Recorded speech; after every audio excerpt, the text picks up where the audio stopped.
నమస్కారం ఫ్రెండ్స్. ఇంటర్నెట్లో ఇప్పుడు బిల్ గేట్స్ ఎప్స్టీన్ ఫైల్స్లో ఈ లోకంలో పేదవాళ్ళు ఉండకూడదు, పేదరికం నశించాలి కాదు, పేదవాళ్ళు ఈ భూలోకానికి భారము అంటే existence of human being in a poor form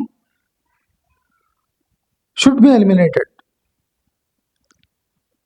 అంటే జనాలు పేదవాళ్ళై బతికి భూమిపై భారం కాకుండా ఎలా చూడాలి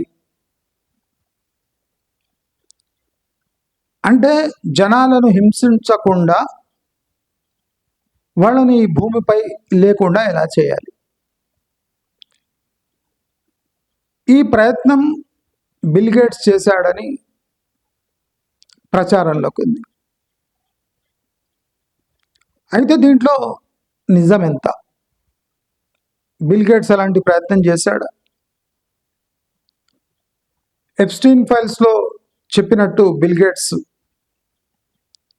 అంత క్రూరమైన మనిషి? అసలు లోకల్లో పేదవాడి గురించి ధోరణి ఎలా ఉంది? పేదవాడిని లోకం ఇప్పుడు ఎలా చూస్తుంది? మనము మన దేశం యొక్క ఎగ్జాంపుల్ తీసుకుందాం. పేదవాడు బతికున్నాడంటే, పేదవాడు బతికి ఉండాలంటే పాలిటిక్స్ ఇండియాలో వర్ధిల్లడం అవసరం. అంటే పొలిటికల్ పార్టీస్కి ఓటు వేసేవారు కావాలి కాబట్టి, వాళ్ళు పేదవాళ్ళు అయి ఉండాలి కాబట్టి, అంటే first eligibility to vote is you should be poor. భారతదేశంలో 80% మందికి ఆ బేసిక్ క్వాలిఫికేషన్ ఉంది. అదే కొన్ని దేశాల్లో ఓటు వేయడానికి అంటే పరిస్థితులు చాలా బాగున్నాయి. ఆ దేశాల్లో డబ్బు లేని వాళ్ళు కంట్రీకి ఒక భారం, వాళ్ళ ఓట్లంత అవసరం లేదు. అంటే ఒక డెమోక్రసీలో ఓటింగ్ అనే ప్రాసెస్ 80% పేదలు కలిగిన ఈ దేశంలో 80% మంది పేదలు నివసిస్తున్నారు అంటే దానికి కారణం పాలిటిక్స్ అండ్ డెమోక్రసీ. అయితే పేదల స్థాయి, పేదరికం ఏ పాళ్లలో ఉంది అది ఎప్పుడు డిబేట్ ఉన్న సబ్జెక్ట్. అయితే ఇప్పుడు ప్రాబ్లం ఏమొస్తుందంటే, ఒక కంట్రీ డెవలప్ కావాలన్నా, ఒక ఎకానమీ డెవలప్ కావాలన్నా, లేదా ధనవంతులు ఇంకా ధనవంతులు కావాలన్నా ఈ ఉచితంగా తినే పేదలు పెద్ద ప్రభావం మీద చూపిస్తున్నారు. ఇప్పుడు మనం వేరే దేశాల్లో చూసిన పేదలకు ఒక స్థాయిలో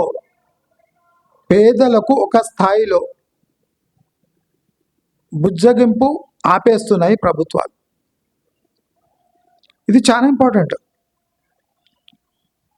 ఇప్పుడు భారతదేశంలో కూడా ఈ పొలిటికల్ సిస్టము, ఈ అసెంబ్లీ ఎలక్షన్స్, ఈ ఎలక్షన్స్, పంచాయత్ ఎలక్షన్స్, ఈ నేషనల్ ఎలక్షన్స్ లేకపోతే పేదవాళ్ళు బతికుండడం కష్టం.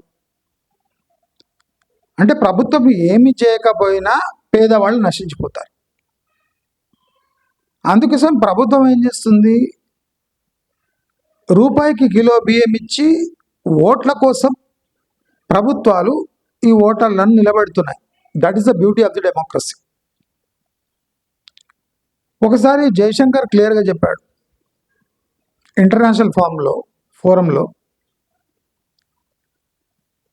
It does not work in other countries, but in India, democracy brings food on the table for the poorest of the poor. Democracy brings food to the table for the poorest of the poor.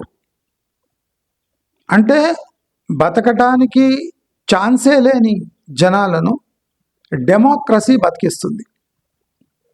Democracy అంటే election. ఆయన election అనకుండా నాకు democracy అన్నాడు. అంటే ఓటర్లను రూపాయి kilo బియ్యం ఇచ్చి, చిన్న చిన్న సబ్సిడీలు ఇచ్చి, వాళ్ళ పిల్లలకు స్కాలర్షిప్ ఇచ్చి, ఓటు వేసేంత వరకు ప్రతి 5 సంవత్సరాలకు వీళ్ళని మెయింటైన్ చేస్తున్నారు. లేకపోతే వీళ్ళు నశించిపోతారు. ఇది నిజం. అయితే అందరూ భారతదేశంలో డెమోక్రసీ ఉన్నట్టు ఉండదు. బయటి దేశాల్లో పేదలు ఉన్నారు అంటే అది వాళ్ళకు భారమే. వాళ్ళు పని కూడా చేయరు, వాళ్ళకి శాలరీస్ ఇవ్వాలి, అంటే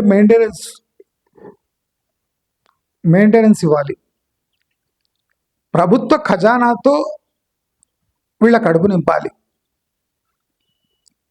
ఇండియాలో కాకుండా దానికన్నా ఎక్కువ మెయింటెనెన్స్ ఇవ్వాలి, వాళ్ళ సంక్షేమం చూసుకోవాలి. అంటే ఎలాంటి ఉపయోగం లేని, తమను తాము పోషించుకోలేని స్థాయిలో ఉన్న వ్యక్తులను స్టేట్ ఎంతకాలం భరించాలి అనేది ఒక పెద్ద సబ్జెక్ట్. అందుకోసం స్టేట్స్ కిరాతకంగా వ్యవహరించలేవు. కాబట్టి ప్రపంచంలో అత్యంత ధనికులైన వ్యక్తులు ఈ క్రిమినల్ పనులు చేస్తూ ఉంటారు. అంటే కోవిడ్ని వ్యాపించజేయడం. అంటే కోవిడ్ అంటే ఒక వ్యాధి వ్యాపించడంలో వీళ్ళు తోడ్పడుతున్నారు. అంటే ఆ వ్యాధిని ఒక టూల్గా ఉపయోగించుకొని తమ అల్టిమేట్ ఎజెండా కోసం వీళ్ళంతా పనిచేస్తున్నారని అర్థం. అలా జరిగి ఉండవచ్చు.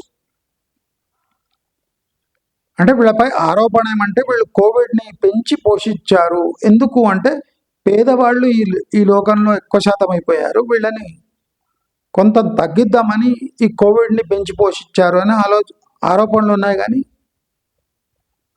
అది చైనా కుట్ర కావచ్చు, బిల్ గేట్స్ కుట్ర కావచ్చు, ఇంకేదైనా వేరే ధనిక దేశ కుట్ర కూడా కావచ్చు. కాబట్టి మనమంతా ఇలాంటి థియరీలను పట్టుకొని ఊగిలాడకుండా మన దేశంలో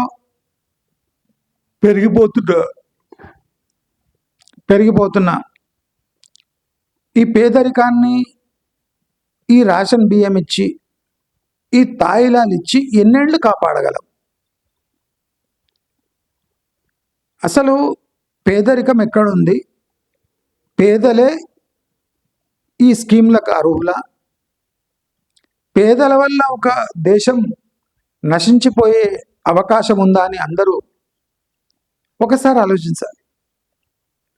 లేదంటే వేరేవాడు తన స్వలాభం కోసం ప్రభుత్వం చేయవలసిన పనులన్నీ చేస్తాడు. Population control plus education for all, ఇది ఒక పెద్ద dangerous subject. Education for all అనగానే ఎడ్యుకేషన్ తర్వాత employment for all. Education for ఆలే కష్టం అంటే ఇంకా ఎంప్లాయ్మెంట్ ఫర్ ఆల్ అది ట్రిగర్ అయిందంటే ప్రభుత్వాలు నిలువు. కాబట్టి ఆదిలోనే దాన్ని కత్తిరించి వేస్తే, పాపులేషన్ పెరగకుండా కంట్రోల్స్ స్ట్రిక్ట్గా చేస్తే కానీ ఇప్పుడు కొన్ని కంట్రీస్ సర్వైవ్ అయ్యే స్టేజ్లో లేవు. కాబట్టి ఇది బిల్ గేట్స్ కూర్చొని చేసిన కుట్ర లాగా అనిపిస్తలేదు. కొంతమంది కావాలనే బిల్ గేట్స్ని టార్గెట్ చేసినట్టున్నారు. అది అయి ఉండొచ్చు, చెప్పలేము. కానీ బిల్ గేట్స్ ఒక్కడితో ఇది అయ్యే పని కాదు. కాబట్టి ఈ రూమర్ అనేది ఒక రూమర్ మాత్రమే. ఎందుకంటే బిల్ గేట్స్ని నొక్కే అన్ని ప్రయత్నాలు చేస్తున్నారు. కాబట్టి బిల్ గేట్స్ని ఇదో రకంగా నొక్కితే బిల్ గేట్స్ ఇక లేవలేడు అని తెలుసుకున్న కొంతమంది ఇలాంటి కుట్రలు చేస్తున్నారు అనిపిస్తుంది. అది నిజం అయినా కాకపోయినా ఈ స్టేజ్ వచ్చినాక బిల్ గేట్స్ని కానివ్వండి, ఆ ప్రొడ్యూస్ చేసిన చైనా ప్రాంతం కానివ్వండి, ఎవరిని మనం తప్పుపట్టలేని పరిస్థితిలో ఉన్నాం. ఇప్పుడు మనది మనం చూసుకునే దాంట్లోనే బిజీగా ఉన్నాం. వేరే వాడిపై వచ్చే ఆరోపణలు మనం పట్టించుకోకుండా ముందు పోవటం చాలా మంచిది. ఇది సాధారణంగా డబ్బున్న వాళ్ళ న్యాయం చేసే విధానం కాబట్టి, డబ్బున్న వాళ్ళు న్యాయం చేస్తూ ఫెయిల్ అయినా దాన్ని అన్యాయం అనకుండా మన స్థాయిని మనం చూసుకుంటూ ముందుకు సాగకపోయేది ఎంతో మంచిది అని అందరికీ తెలియజేసుకుంటూ నమస్కారం.